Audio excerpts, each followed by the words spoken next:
So my talk today is about one of the most weird words in the musical industry, which is fusion. Musical fusion is a coming together of two or more styles of music to create something new. Now, many musicians literally cringe at the idea of fusion or the word fusion, especially Indian classical musicians like myself. The late, great Ustad Vilayat Khan Sahab, one of the greatest sitar players the world has ever seen, once described as never playing fusion music because, in his words, fusion is confusion. Now, why do so many musicians hate the term? I think it's because historically, fusion has always been seen as reductionist. It's seen as tokenistic. Some musicians might describe it as losing integrity of the musical forms that they're bringing forward. And it's hotly divisive. Some musicians really like calling their music fusion, and other musicians see it as an insult to the music that they make. So I'm not going to really talk too much about the term fusion. I myself don't really like it that much either. But I prefer other terms that are less loaded, like contemporary or collaborative or melding or mixing or literally any other word other than fusion is what I like to do. And today I'm going to speak about a bit about my process and my way of bringing two different types of music together, and I'm going to do that through the lens of my recent opera, Orpheus. So Orpheus was a production produced by Opera North and South Asian Arts UK, two Leeds-based companies. And Indian classical music and Western opera have been a big part of the Leeds fabric, I would say. So someone in a room said, what happens when we put them together? So Orpheus was then a musical coming together of both Baroque opera, of Claudio Monteverdi's La Orfeo, which is the first opera ever published in 1607, and mixing that with music written by myself. And I think it was a bit of a success, to be honest. I'm not gonna lie. It won a couple of awards, and it was toured all across the north, and we had 5 shows here at the Leeds Grand Theatre. And I remember at the offset, when I was first asked to be involved, I was very clear that I wanted it to be an equal coming together of both the styles of music as well as the culture of the musicians involved. If it wasn't equal, there's no point doing it. I didn't want it to be fusion in the old historical reductionist term. So I really wanted it to be an equal coming together. So before I start to talk about how I brought the two styles together, I think it would be good for context just to give you a bit of a sense of what the two musical forms sound like if you're not already experts already, which I'm guessing you already are. I'll start off with some Baroque opera. Rosa del ciel, vita del mondo, e degna prole di lui che l'universo affrena.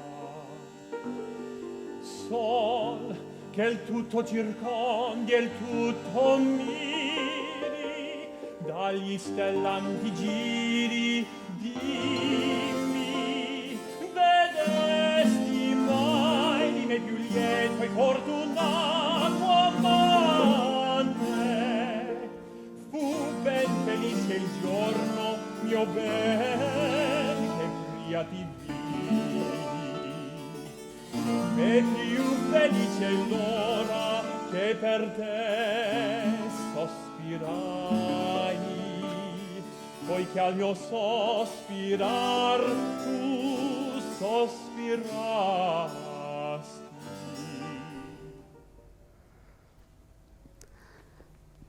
Now that was your first dose of Baroque opera, and hopefully not the last either. With Western classical music or Baroque opera, which is early opera, this is a written tradition. And it's an ensemble tradition as well. So every musician who learns or plays opera or sings opera do so by learning from a score. It's a written tradition that is passed down by the score, and it's usually led by a conductor as well. Similarly, the rhythmical aspect of opera is quite simplistic. You follow bars, and it's linear. So you may have a bar of 4, a bar of 3, a bar of 2, and you'd follow that on the score, and it's literally going linearly across the bar. Does that make sense? And melodically, in traditional Baroque opera, which is early opera, the musicians themselves on stage, the singers, are expected to embellish in certain moments of the score. So you might see some music written on the score, and there are certain moments where you should embellish some of the music. Now, in later opera and in later Western classical music, that isn't allowed. That's actually stamped out. The composer is so adamant of what he wants on the page that no other musician should try to change that. What is on the page is what should be aimed for. Now let's take a bit of a listen to some Indian classical music as well. And I'll start to this side, this is just for parallels. Dekho Orpheus, dekho Orpheus, dekho Orpheus, dekho Orpheus.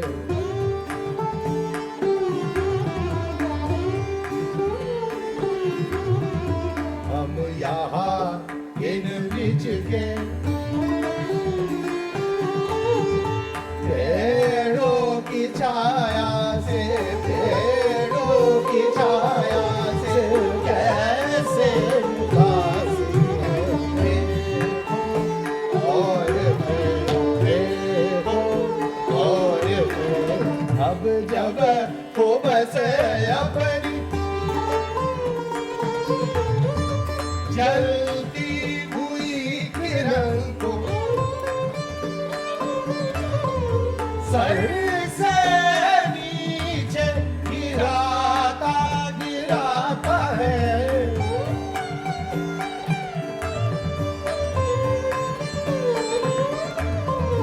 Sir से नीचे गिराता है देखो और देखो और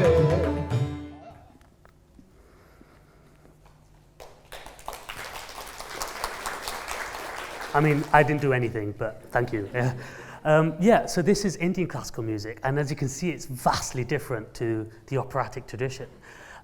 Within Indian classical music, it's an oral tradition. This is passed on from teacher to student. Nothing is written down, and it's an improvised tradition as well. So 90% of a concert is improvised on the spot by the musician holding the concert. And of course, with our rhythmical system is quite different as well. Rather than working linearly across a page, because we don't have the page, we work cyclically, like a clock. It's 1, 2, 3, 4, 1, 2, 3, 4. And if you miss a cycle, it's fine. You can grab it on the next one. So as you can see, very, very, very different worlds.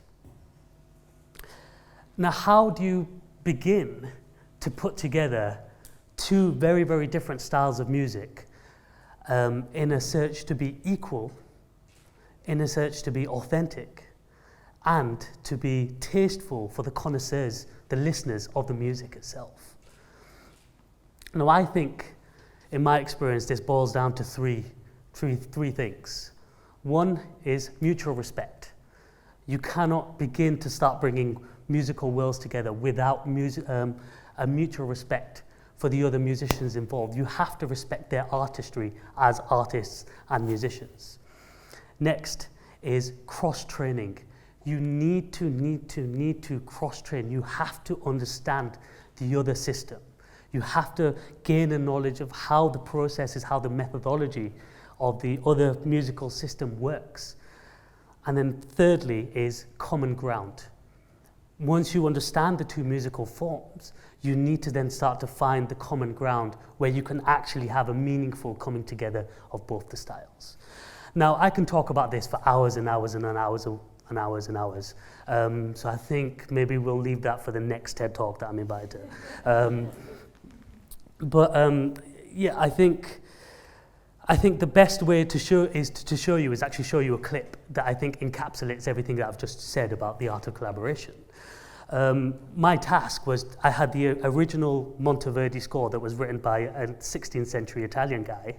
I had to put some Indian classical music within that context. And then on another level, I have musicians, and I had to give them the space to be able to embellish and bring life into the music that is natural and traditional to them. That's what they've learned to do. So how do you do that? Now, one way that I think I achieved that was by being very specific of where each musician should leap off in the music. So in Western classical music, we have a thing called a cadence. So a cadence is like a full stop of a phrase. So if I sang contento, that to is the full stop. Now in Western Baroque, the traditional way to embellish on that, you would embellish before the full stop. So it might sound contento. And in Indian classical music, we would normally embellish after the full stop. Contento. I'm not a very good singer, so you have to excuse that. But so the one way that I kind of brought this particular thing together with these two musicians is have them each embellishing on both sides of the full stop of the cadence. So you had something like contento.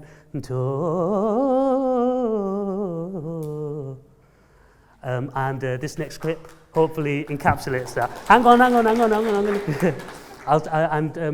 Obviously it'll be sung a little bit better than I have done, but please see the next clip.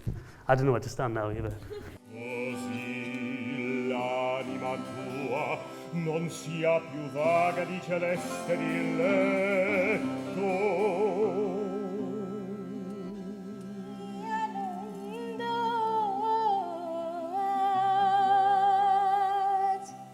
Si abbandoni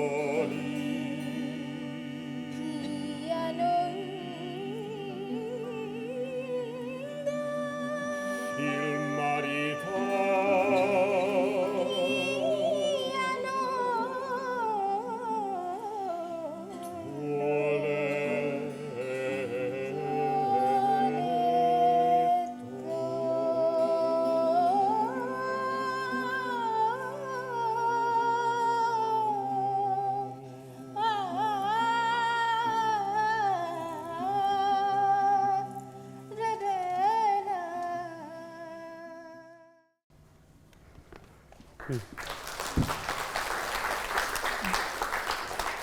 Yeah, and that for me was just one way that I think encapsulated the meaningful coming together of both the styles. It gave the musicians their own space. I was respectful towards the Monteverdi, but I put a bit of my own music into there as well.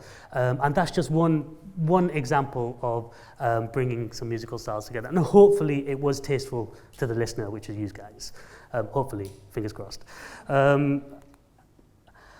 So one of my biggest take-backs from all of the projects that I've done in the past is that, and this is one motto that I keep repeating to every single organizer, every single promoter, anytime I embark on any project, the process is just as important as the end result. Time and resource need to be invested and needs to be a priority when you're tackling projects like this. I cannot stress that enough. Successful collaboration comes from real hard work and real understanding and knowledge and trying to gain knowledge in that. So, fusion or confusion? For me, I think we now live in such a small world. I can literally get my phone out now and type in Chinese classical music and start to learn about that musical tradition. Everything is at my fingertips. And the historical fusion of not understanding and the reductionist thing, I think we've kind of moved past that.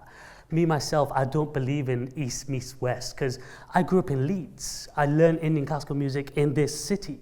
I went to India like twice for like 2 months to learn the music. I learned it here on my doorstep, and I was just surrounded by so many different styles of music.